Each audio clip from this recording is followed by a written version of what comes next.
Capítulo 7. Fortalecer la educación de los hijos. 259. Los padres siempre inciden en el desarrollo moral de sus hijos, para bien o para mal. Por consiguiente, lo más adecuado es que acepten esta función inevitable y las realicen de un modo consciente, entusiasta, razonable y apropiado. Ya que esta función educativa de las familias es tan importante y se ha vuelto muy compleja, quiero detenerme especialmente en este punto. ¿Dónde están los hijos? 260. La familia no puede renunciar a ser lugar de sostén, de acompañamiento, de guía, aunque deba reinventar sus métodos y encontrar nuevos recursos. Necesita plantearse a qué quiere exponer a sus hijos. Para ello, no se debe dejar de preguntarse quiénes se ocupan de darles diversión y entretenimiento, quiénes entran en sus habitaciones a través de las pantallas, a quienes los entregan para que los guíen en su tiempo libre. Solo los momentos que pasamos con ellos, hablando con sencillez y cariño de las cosas importantes, y las posibilidades sanas que creamos para que ellos ocupen su tiempo, permitirán evitar una nociva invasión. Siempre hace falta una vigilancia. El abandono nunca es sano. Los padres deben orientar y prevenir a los niños y adolescentes para que sepan enfrentar situaciones donde pueda haber riesgos, por ejemplo, de agresiones, de abuso o de drogadicción. 261. Pero la obsesión no es educativa, y no se puede tener un control de todas las situaciones por las que podría llegar a pasar un hijo. Aquí vale el principio de que el tiempo es superior al espacio. 291. Es decir, se trata de generar procesos más que de dominar espacios. Si un padre está obsesionado por saber dónde está su hijo y por controlar todos sus movimientos, solo buscará dominar su espacio. De ese modo no lo educará, no lo fortalecerá, no lo preparará para enfrentar los desafíos. Lo que interesa sobre todo es generar en el hijo, con mucho amor, procesos de maduración de su libertad, de capacitación, de crecimiento integral, de cultivo de la auténtica autonomía. Solo así ese hijo tendrá en sí mismo los elementos que necesita para saber defenderse y para actuar con inteligencia y astucia en circunstancias difíciles. Entonces la gran cuestión no es dónde está el hijo físicamente, con quién está en este momento, sino dónde está en un sentido existencial, dónde está posicionado desde el punto de vista de sus convicciones, de sus objetivos, de sus deseos, de su proyecto de vida. Por eso, las preguntas que hago a los padres son: ¿intentamos comprender dónde están los hijos realmente en su camino? ¿Dónde está realmente su alma? ¿Lo sabemos? Y, sobre todo, ¿queremos saberlo? 292. 262. Si la madurez fuera solo el desarrollo de algo ya contenido en el código genético, no habría mucho que hacer. La prudencia, el buen juicio y la sensatez no dependen de factores meramente cuantitativos de crecimiento, sino de toda una cadena de elementos que se sintetizan en el interior de la persona. Para ser más exactos, en el centro de su libertad. Es inevitable que cada hijo nos sorprenda con los proyectos que broten de esa libertad, que nos rompa los esquemas, y es bueno que eso suceda. La educación entraña la tarea de promover libertades responsables, que opten en las encrucijadas con sentido e inteligencia. Personas que comprendan sin recortes que su vida y la de su comunidad está en sus manos y que esa libertad es un don inmenso. Formación ética de los hijos. 263. Aunque los padres necesitan de la escuela para asegurar una instrucción básica de sus hijos, nunca pueden delegar completamente su formación moral. El desarrollo afectivo y ético de una persona requiere de una experiencia fundamental: creer que los propios padres son dignos de confianza. Esto constituye una responsabilidad educativa. Generar confianza en los hijos con el afecto y el testimonio, inspirar en ellos un amoroso respeto. Cuando un hijo ya no siente que es valioso para sus padres, aunque sea imperfecto, o no percibe que ellos tienen una preocupación sincera por él, eso crea heridas profundas que originan muchas dificultades en su maduración. Esa ausencia, ese abandono afectivo, provoca un dolor más íntimo que una eventual corrección que reciba por una mala acción. 264. La tarea de los padres incluye una educación de la voluntad y un desarrollo de hábitos buenos e inclinaciones afectivas a favor del bien. Esto implica que se presenten como deseables comportamientos a aprender e inclinaciones a desarrollar. Pero siempre se trata de un proceso que va de lo imperfecto a lo más pleno. El deseo de adaptarse a la sociedad, o el hábito de renunciar a una satisfacción inmediata para adaptarse a una norma y asegurarse una buena convivencia, es ya en sí mismo un valor inicial que crea disposiciones para trascender luego hacia valores más altos. La formación moral debería realizarse siempre con métodos activos y con un diálogo educativo que incorpore la sensibilidad y el lenguaje propio de los hijos. Además, esta formación debe realizarse de modo inductivo, de tal manera que el hijo pueda llegar a descubrir por sí mismo la importancia de determinados valores, principios y normas, en lugar de imponérselos como verdades irrefutables. 265. Para obrar bien no basta juzgar adecuadamente o saber con claridad qué se debe hacer aunque esto sea prioritario. Muchas veces somos incoherentes con nuestras propias convicciones, aun cuando sean sólidas. Por más que la conciencia nos dicte determinado juicio moral, en ocasiones tienen más poder otras cosas que nos atraen, si no hemos logrado que el bien captado por la mente se arraigue en nosotros como profunda inclinación afectiva, como un gusto por el bien que pese más que otros atractivos, y que nos lleve a percibir que eso que captamos como bueno lo es también para nosotros aquí y ahora.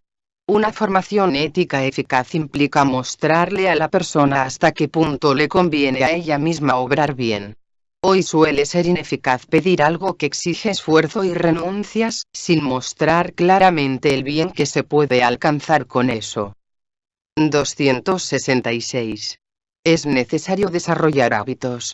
También las costumbres adquiridas desde niños tienen una función positiva, ayudando a que los grandes valores interiorizados se traduzcan en comportamientos externos sanos y estables.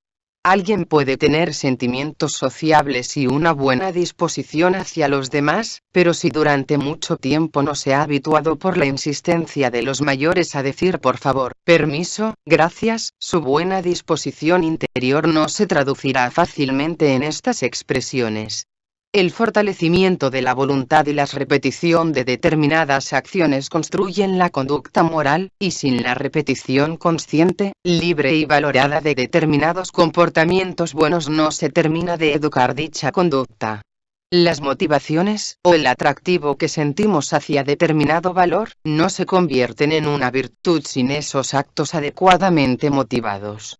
267. La libertad es algo grandioso, pero podemos echarla a perder.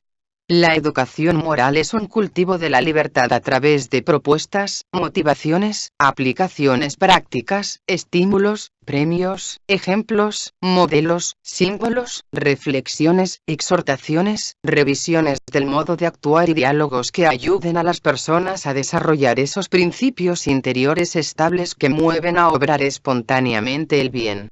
La virtud es una convicción que se ha transformado en un principio interno y estable del obrar.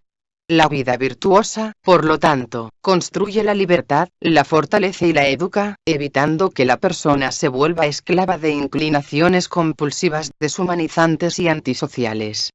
Porque la misma dignidad humana exige que cada uno actúe según una elección consciente y libre, es decir, movido e inducido personalmente desde dentro. 293.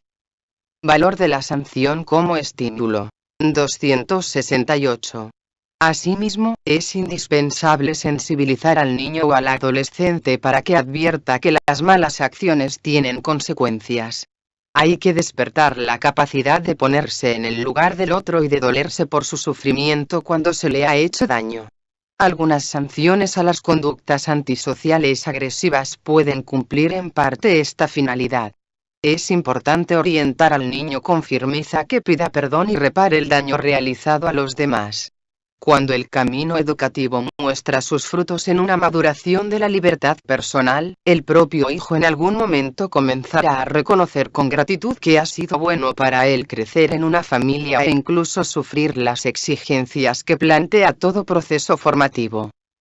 269. La corrección es un estímulo cuando también se valoran y se reconocen los esfuerzos y cuando el hijo descubre que sus padres mantienen viva una paciente confianza. Un niño corregido con amor se siente tenido en cuenta, percibe que es alguien, advierte que sus padres reconocen sus posibilidades. Esto no requiere que los padres sean inmaculados, sino que sepan reconocer con humildad sus límites y muestren sus propios esfuerzos para ser mejores. Pero uno de los testimonios que los hijos necesitan de los padres es que no se dejen llevar por la ira. El hijo que comete una mala acción debe ser corregido, pero nunca como un enemigo o como aquel con quien se descarga la propia agresividad. Además, un adulto debe reconocer que algunas malas acciones tienen que ver con la fragilidad y los límites propios de la edad. Por eso sería nociva una actitud constantemente sancionatoria, que no ayudaría a advertir la diferente gravedad de las acciones y provocaría desánimo e irritación. Padres, no exasperéis a vuestros hijos. F6,4. Compare S. Col 3, 21. 270. Lo fundamental es que la disciplina no se convierta en una mutilación del deseo, sino en un estímulo para ir siempre más allá. ¿Cómo integrar disciplina con inquietud interior? ¿Cómo hacer para que la disciplina sea límite constructivo del camino que tiene que emprender un niño y no un muro que lo anule o una dimensión de la educación que lo acompleje? Hay que saber encontrar un equilibrio entre dos extremos igualmente nocivos.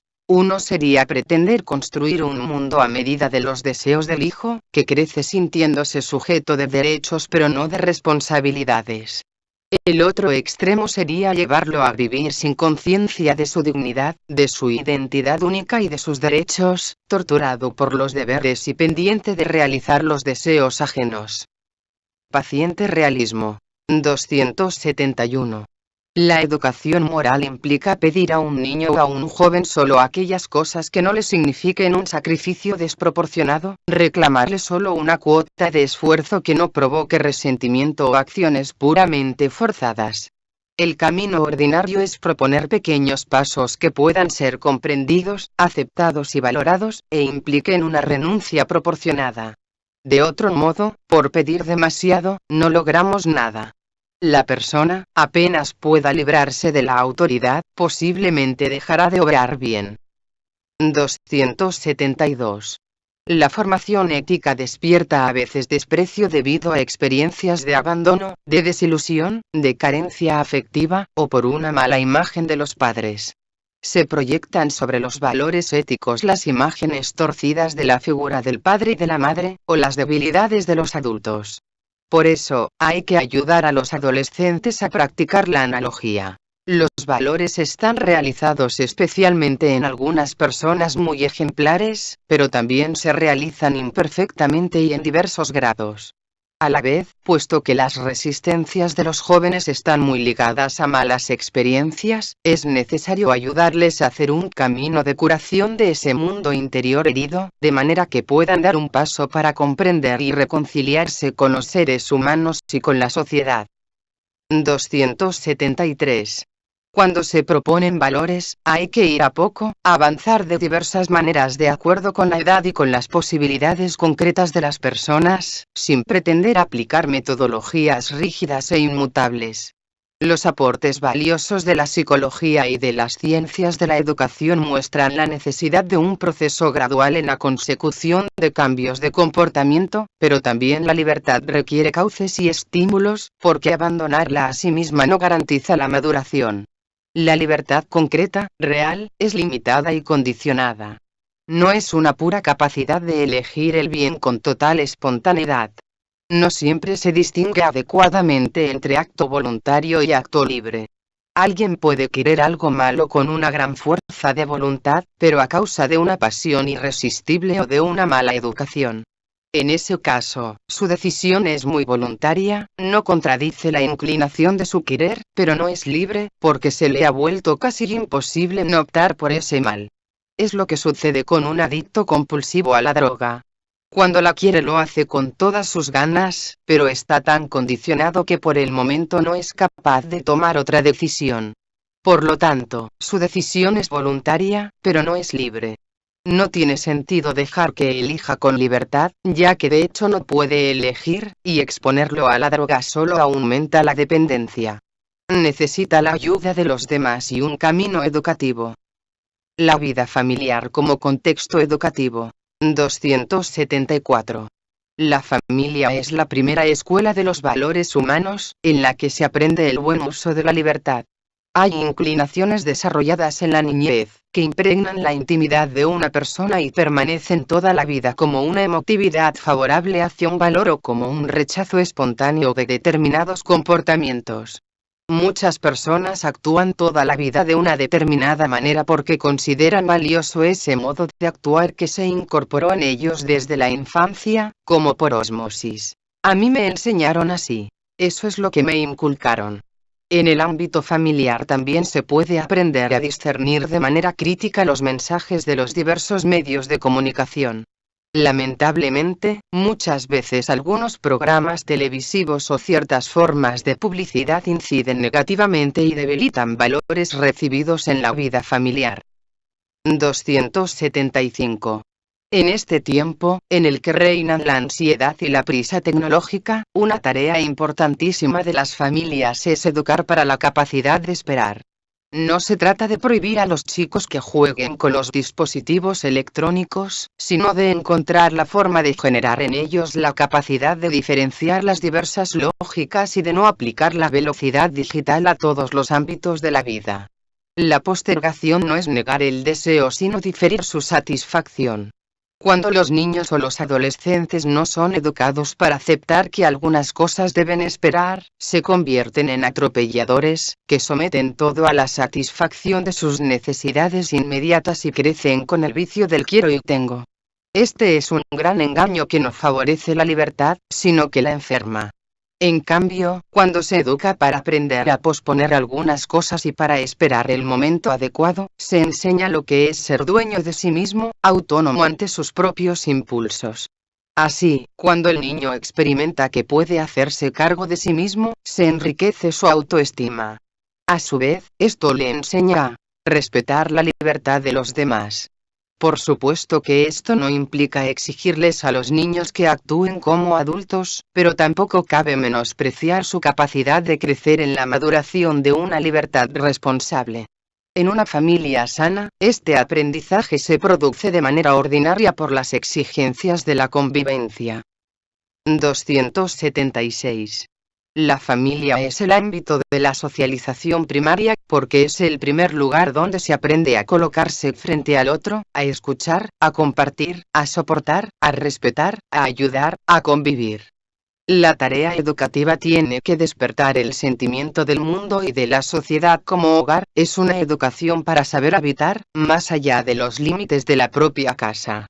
En el contexto familiar se enseña a recuperar la vecindad, el cuidado, el saludo.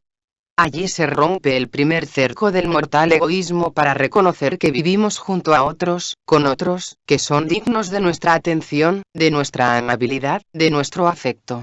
No hay lazo social sin esta primera dimensión cotidiana, casi microscópica. El estar juntos en la vecindad, cruzándonos en distintos momentos del día, preocupándonos por lo que a todos nos afecta, socorriéndonos mutuamente en las pequeñas cosas cotidianas. La familia tiene que inventar todos los días nuevas formas de promover el reconocimiento mutuo. 277. En el hogar también se pueden replantear los hábitos de consumo para cuidar juntos la casa común. La familia es el sujeto protagonista de una ecología integral, porque es el sujeto social primario, que contiene en su seno los dos principios base de la civilización humana sobre la tierra: el principio de comunión y el principio de fecundidad. 294. Igualmente, los momentos difíciles y duros de la vida familiar pueden ser muy educativos. Es lo que sucede, por ejemplo, cuando llega una enfermedad, porque ante la enfermedad, incluso en la familia surgen dificultades, a causa de la debilidad humana.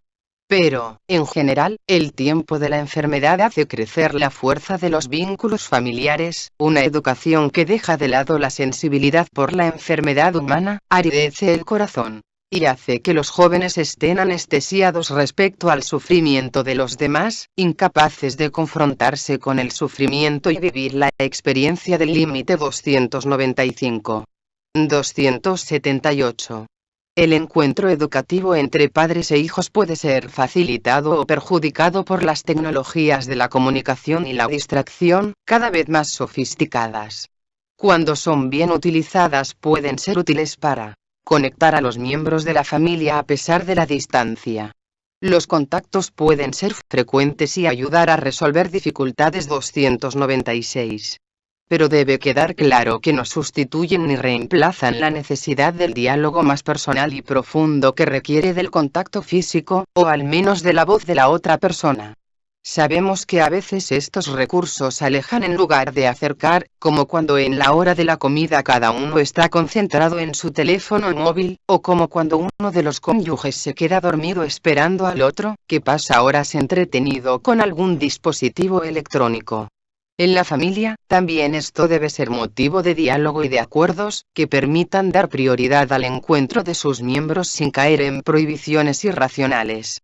De cualquier modo, no se pueden ignorar los riesgos de las nuevas formas de comunicación para los niños y adolescentes, que a veces los convierten en abúlicos, desconectados del mundo real. Este autismo tecnológico los expone más fácilmente a los manejos de quienes buscan entrar en su intimidad con intereses egoístas. 279.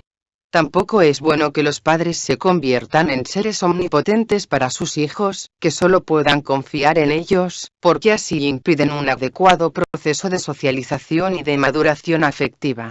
Para hacer efectiva esa prolongación de la paternidad en una realidad más amplia, las comunidades cristianas están llamadas a ofrecer su apoyo a la misión educativa de las familias 297, de manera particular a través de la catequesis de iniciación. Para favorecer una educación integral necesitamos reavivar la alianza entre la familia y la comunidad cristiana 298. El sínodo ha querido resaltar la importancia de la escuela católica, que desarrolla una función vital de ayuda a los padres en su deber de educar a los hijos. Las escuelas católicas deberían ser alentadas en su misión de ayudar a los alumnos a crecer como adultos maduros que pueden ver el mundo a través de la mirada de amor de Jesús y comprender la vida como una llamada a servir a Dios 299. Para ello hay que afirmar decididamente la libertad de la Iglesia de enseñar la propia doctrina y el derecho a la objeción de conciencia por parte de los educadores 300. Sí a la educación sexual. 280. El Concilio Vaticano II planteaba la necesidad de una positiva y prudente educación sexual que llegue a los niños y adolescentes conforme avanza su edad y teniendo en cuenta el progreso de la psicología, la pedagogía y la didáctica 301. Deberíamos preguntarnos si nuestras instituciones educativas han asumido este desafío. Es difícil pensar la educación sexual en una época en que la sexualidad tiende a banalizarse y a empobrecerse. Solo podría entenderse en el marco de una educación para el amor, para la donación mutua. De esa manera, el lenguaje de la sexualidad no se ve tristemente empobrecido, sino iluminado. El impulso sexual puede ser cultivado en un camino de autoconocimiento y en el desarrollo de una capacidad de autodominio, que pueden ayudar a sacar a la luz capacidades preciosas de gozo y de encuentro amoroso. 281. La educación sexual brinda información, pero sin olvidar que los niños y los jóvenes no han alcanzado una madurez plena. La información debe llegar en el momento apropiado y de una manera adecuada a la etapa que viven. No sirve saturarlos de datos sin el desarrollo de un sentido crítico ante una invasión de propuestas, ante la pornografía descontrolada y la sobrecarga de estímulos que pueden mutilar la sexualidad. Los jóvenes deben poder advertir que están bombardeados por mensajes que no buscan su bien y su maduración. Hace falta ayudarles a reconocer y a buscar las influencias positivas, al mismo tiempo que toman distancia de todo lo que desfigura su capacidad de amar. Igualmente, debemos aceptar que la necesidad de un lenguaje nuevo y más adecuado se presenta especialmente en el tiempo de presentar a los niños y adolescentes el tema de la sexualidad 302. 282. Una educación sexual que cuide un sano pudor tiene un valor inmenso, aunque hoy algunos consideren que es una cuestión de otras épocas. Es una defensa natural de la persona que resguarda su interioridad y evita ser convertida en un puro objeto. Sin el pudor, podemos reducir el afecto y la sexualidad a obsesiones que nos concentran solo en la genitalidad, en morbosidades que desfiguran nuestra capacidad de amar y en diversas formas de violencia sexual que nos llevan a ser tratados de modo inhumano o a dañar a otros. 283. Con frecuencia la educación sexual se concentra en la invitación a cuidarse, procurando un sexo seguro. Esta expresión transmite una actitud negativa hacia la finalidad procreativa natural de la sexualidad, como si un posible hijo fuera un enemigo del cual hay que protegerse. Así se promueve la agresividad narcisista en lugar de la acogida. Es irresponsable toda invitación a los adolescentes a que jueguen con sus cuerpos y deseos, como si tuvieran la madurez, los valores, el compromiso mutuo y los objetivos propios del matrimonio. De ese modo se los alienta alegremente a utilizar a otra persona como objeto de búsquedas compensatorias de carencias o de grandes límites. Es importante más bien enseñarles un camino en torno a las diversas expresiones del amor, al cuidado mutuo, a la ternura respetuosa, a la comunicación rica de sentido. Porque todo eso prepara para un don de sí íntegro y generoso que se expresará, luego de un compromiso público, en la entrega de los cuerpos. La unión sexual en el matrimonio aparecerá así como signo de un compromiso totalizante, enriquecido por todo el camino previo. 284. No hay que engañar a los jóvenes llevándoles a confundir los planos. La atracción crea, por un momento, la ilusión de la unión, pero, sin amor, tal unión deja a los desconocidos tan separados como antes. 303.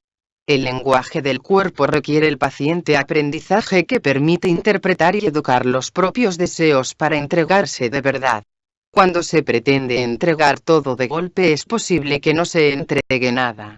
Una cosa es comprender las fragilidades de la edad o sus confusiones, y otra es alentar a los adolescentes a prolongar la inmadurez de su forma de amar. Pero ¿quién habla hoy de estas cosas? ¿Quién es capaz de tomarse en serio a los jóvenes? ¿Quién les ayuda a prepararse en serio para un amor grande y generoso? Se toma demasiado a la ligera la educación sexual. 285. La educación sexual debería incluir también el respeto y la valoración de la diferencia, que muestra a cada uno la posibilidad de superar el encierro en los propios límites para abrirse a la aceptación del otro.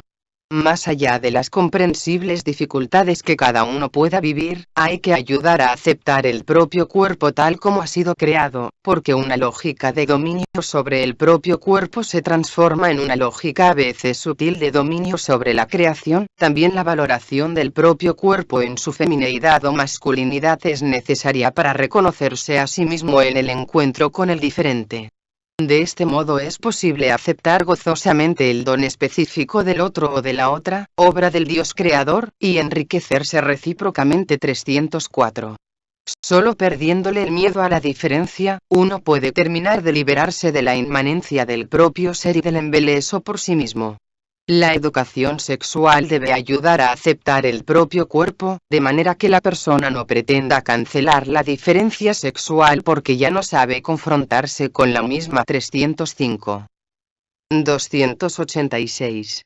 Tampoco se puede ignorar que en la configuración del propio modo de ser, femenino o masculino, no confluyen solo factores biológicos o genéticos, sino múltiples elementos que tienen que ver con el temperamento, la historia familiar, la cultura, las experiencias vividas, la formación recibida, las influencias de amigos, familiares y personas admiradas, y otras circunstancias concretas que exigen un esfuerzo de adaptación. Es verdad que no podemos separar lo que es masculino y femenino de la obra creada por Dios, que es anterior a todas nuestras decisiones y experiencias, donde hay elementos biológicos que es imposible ignorar. Pero también es verdad que lo masculino y lo femenino no son algo rígido. Por eso es posible, por ejemplo, que el modo de ser masculino del esposo pueda adaptarse de manera flexible a la situación laboral de la esposa. Asumir tareas domésticas o algunos aspectos de la crianza de los hijos no lo vuelven menos masculino ni significan un fracaso, una claudicación o una vergüenza. Hay que ayudar a los niños a aceptar con normalidad estos sanos intercambios, que no quitan dignidad alguna a la figura paterna. La rigidez se convierte en una sobreactuación de lo masculino o femenino, y no educa a los niños y jóvenes para la reciprocidad encarnada en las condiciones reales del matrimonio. Esa rigidez, a su vez, puede impedir el desarrollo de las capacidades de cada uno, hasta el punto de llevar a considerar como poco masculino dedicarse al arte o a la danza y poco femenino desarrollar alguna tarea de conducción. Esto gracias a Dios ha cambiado, pero en algunos lugares ciertas concepciones inadecuadas siguen condicionando la legítima libertad y mutilando el auténtico desarrollo de la identidad concreta de los hijos o de sus potencialidades. Transmitir la fe. 287. La educación de los hijos debe estar marcada por un camino de transmisión de la fe, que se dificulta por el estilo de vida actual, por los horarios de trabajo, por la complejidad del mundo de hoy donde muchos llevan un ritmo frenético para poder sobrevivir. 306. Sin embargo, el hogar debe seguir siendo el lugar donde se enseña a percibir las razones y la hermosura de la fe, a rezar y a servir al prójimo. Esto comienza en el bautismo, donde, como decía San Agustín, las madres que llevan a sus hijos cooperan con el parto santo. 307. Después comienza el camino del crecimiento de esa vida nueva. La fe es don de Dios, recibido en el bautismo, y no es el resultado de una acción humana, pero los padres son instrumentos de Dios para su maduración y desarrollo. Entonces es hermoso cuando las mamás enseñan a los hijos pequeños a mandar un beso a Jesús o a la Virgen. ¡Cuánta ternura hay en ello! En ese momento el corazón de los niños se convierte en espacio de oración. 308. La transmisión de la fe supone que los padres vivan la experiencia real de confiar en Dios, de buscarlo, de necesitarlo, porque solo de ese modo una generación pondera tus obras a la otra, y le cuenta tus hazañas. Sal 144,4, y el padre enseña a sus hijos tu fidelidad. Is 38,19. Esto requiere que imploremos la acción de Dios en los corazones, allí donde no podemos llegar. El grano de mostaza, tan pequeña semilla, se convierte en un gran arbusto, compare SMT 13, 31, 32, y así reconocemos la desproporción entre la acción y su efecto. Entonces sabemos que no somos dueños del don sino sus administradores cuidadosos. Pero nuestro empeño creativo es una ofrenda que nos permite colaborar con la iniciativa de Dios. Por ello, han de ser valorados los cónyuges, madres y padres, como sujetos activos de la catequesis. Es de gran ayuda la catequesis familiar, como método eficaz para formar a los jóvenes padres de familia y hacer que tomen conciencia de su misión de evangelizadores de su propia familia. 309. 288. La educación en la fe sabe adaptarse a cada hijo, porque los recursos aprendidos o las recetas a veces no funcionan. Los niños necesitan símbolos, gestos, narraciones. Los adolescentes suelen entrar en crisis con la autoridad y con las normas, por lo cual conviene estimular sus propias experiencias de fe y ofrecerles testimonios luminosos que se impongan por su sola belleza.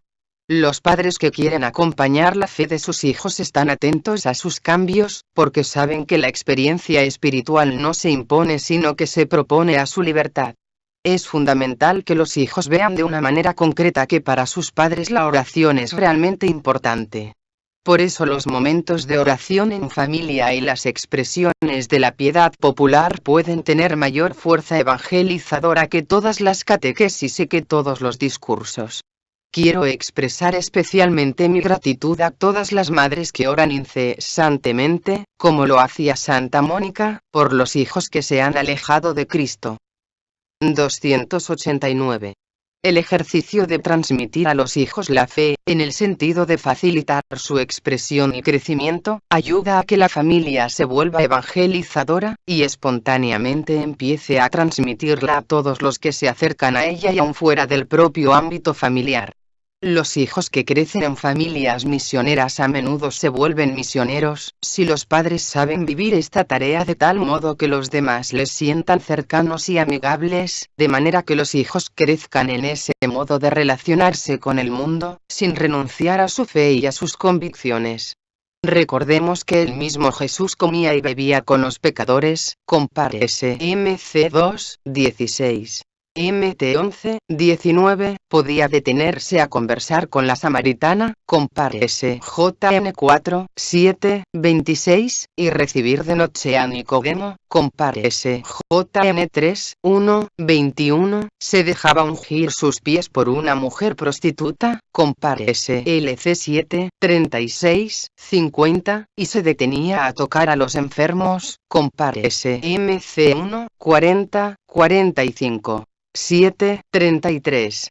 Lo mismo hacían sus apóstoles, que no despreciaban a los demás, no estaban recluidos en pequeños grupos de selectos, aislados de la vida de su gente. Mientras las autoridades los acosaban, ellos gozaban de la simpatía de todo el pueblo. HCH 2:47. Compárese 4:21-33. 5:13. 290. La familia se convierte en sujeto de la acción pastoral mediante el anuncio explícito del Evangelio y el legado de múltiples formas de testimonio, entre las cuales la solidaridad con los pobres, la apertura a la diversidad de las personas, la custodia de la creación, la solidaridad moral y material hacia las otras familias, sobre todo hacia las más necesitadas, el compromiso con la promoción del bien común, incluso mediante la transformación de las estructuras sociales injustas, a partir del territorio en el cual la familia vive, practicando las obras de misericordia corporal y espiritual. 310.